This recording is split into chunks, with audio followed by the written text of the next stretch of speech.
Most people plan for retirement the wrong way, but it's not their fault. So here to break down the basics of retirement planning the way it should have been explained all along is Thomas Riley, a senior financial advisor at Strategic Wealth Designer. Thanks for joining us today. Great to see you, Thomas.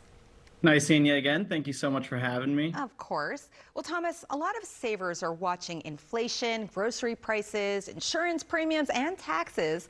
But one area that often gets overlooked is what they're paying inside their retirement accounts.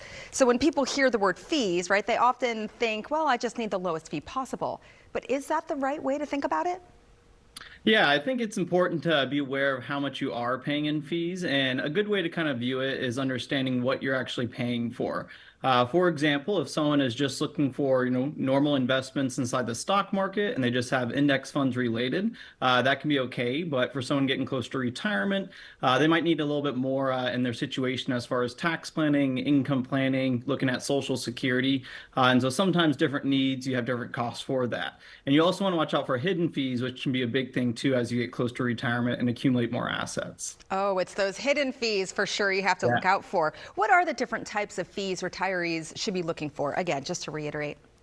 Yeah, so there's so many different types of fees, and I think this is one of the things that gets overlooked over time. So you have things as far as mutual fund fees, there's going to be advisor fees, there's platform fees, there can actually be specific account fees, and then there's also just general advice planning fee as well. And so really just understanding, what you're actually paying for within that and seeing if there are hidden fees. Because those hidden fees do add up if you're not aware, especially if it's an extra 1% that you're not really aware that you're paying. Sure. And Thomas, what should viewers do if they're unsure what they're paying? Yeah, so the easiest thing to do is just ask. So if you're working with an advisor right now or a professional, simply ask them. And always something to watch out for is if you just get a generic advice or if someone's kind of not wanting to give a specific answer to that. And then there's other ways too by actually running a fee analysis there too. Okay. For viewers who are wondering whether they may have hidden fees in their retirement accounts, what is the best next step?